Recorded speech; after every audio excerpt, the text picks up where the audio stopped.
Salut à toi l'ami et bienvenue dans cette nouvelle vidéo. Alors dans cette vidéo j'ai envie de revenir un petit peu ce qui s'est passé, enfin ce qui se passe en ce moment, mais ce qui s'est passé par le passé si des fois tu regardes cette vidéo bien après les événements. Ce qui se passe effectivement avec les gilets jaunes et la révolte du peuple français contre le gouvernement. Et dans cette vidéo j'ai pas envie de revenir, enfin j'ai pas envie de parler de politique. Parce que pour moi l'enjeu en fait et la gravité de la situation elle n'est pas politique, elle est surtout économique. Et je pense que c'est effectivement que les gens n'ont pas conscience en fait de la gravité économique actuelle de l'État français. Aujourd'hui en France on a un système qui a été mis en place. Rien que le système des retraites. Le système des retraites, c'est un système qui a été mis en place, je crois, après la Deuxième Guerre mondiale, c'est-à-dire qu'avant, il n'y avait pas de retraite, ça n'existait pas. Et donc, c'est un système qui a été mis en place dans une période où, effectivement, la France était en pleine croissance. Il y avait énormément de jeunes à cette époque-là, et donc c'était effectivement possible de financer, ce genre de financement, c'est-à-dire les retraites. Et puis, petit à petit, la situation s'est dégradée et le problème, c'est qu'on n'a pas modifié ce système. Et pourquoi on n'a pas modifié ce système? Parce qu'à chaque fois qu'il y a eu des réformes, chaque fois que les présidents ont voulu faire des réformes importantes pour mettre effectivement les choses dans le contexte de l'économie réelle, il y a toujours eu une révolte comme ça et puis, du coup, les gouvernements ont cédé à chaque fois. Ce qui fait qu'aujourd'hui, la situation depuis une vingtaine, une trentaine d'années, elle n'arrête pas d'empirer en fait, puisque les gouvernements n'arrivent pas à réformer. On a de moins en moins d'actifs, de plus en plus de retraités, du moins de personnes inactives, et avec une population vieillissante, c'est-à-dire des gens qui vivent de plus en plus vieux.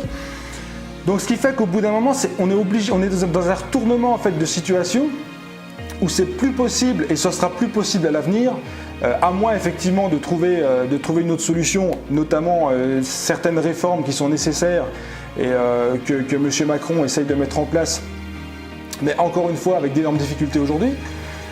Le problème qui va se passer, c'est que si on ne bouge pas et si effectivement on garde ce système-là, dans les années, très vite, je pense que ça va arriver, ça risque d'exploser.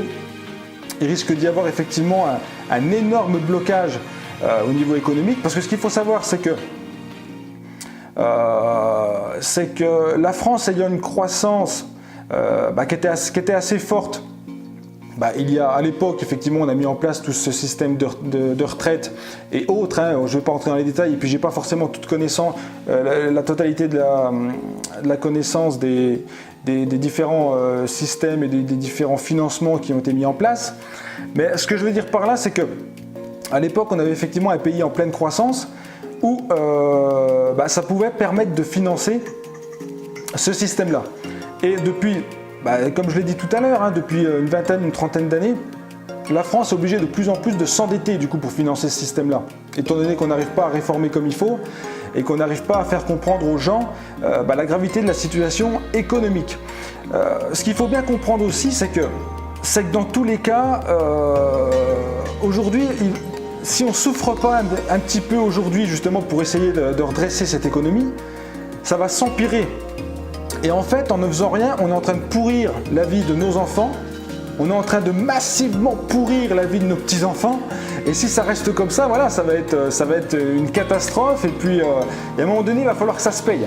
Donc soit on va arriver à faire en sorte que ça se paye, soit il va y avoir un blocage complet, et puis effectivement, l'économie explosera en France, et ça risque d'être effectivement un carnage. Donc pour moi, ce qui se passe aujourd'hui, en fait, c'est plus un ras-le-bol, mais c'est aussi plus une inconscience des gens de la situation économique. Et surtout, j'ai envie de dire que c'est même une certaine forme d'égoïsme, puisque en fait on ne se rend pas compte que derrière c'est nos enfants et nos petits-enfants qui vont devoir payer tout ça, les amis. Voilà, donc c'est tout pour cette vidéo. Je ne vais pas aller plus loin. Encore une fois, je ne veux pas rentrer dans la politique ou quoi que ce soit d'autre. C'était vraiment une vidéo pour recentrer la situation économique et les enjeux. C'est surtout économique aujourd'hui, c'est pas politique. Encore une fois, le gouvernement, pour moi, les gens qui comptent encore sur le gouvernement pour avoir une retraite, par exemple, ces gens-là, ils n'ont rien compris. C'est-à-dire qu'aujourd'hui, il faut se bouger le cul pour gagner de l'argent et point barre. Il y en a qui y arrivent. Il y a énormément d'exemples, des petits jeunes, par exemple, via Internet, tout ça, qui arrivent à effectivement exploser et devenir multimillionnaires en l'espace de quelques années. Et d'autres qui restent dans leur zone de confort, dans le salariat. Et puis, dès que ça commence à être un petit peu difficile en fin de mois, on se met dans la rue et on réclame de l'argent. Voilà. Donc, n'hésite pas à liker la vidéo si tu soutiens les convictions que je t'ai présentées dans cette vidéo. N'hésite pas à la partager un max également. N'hésite pas à t'abonner si ce n'est pas encore fait. Et quant à moi, je te dis à la prochaine dans une nouvelle vidéo. Bye bye!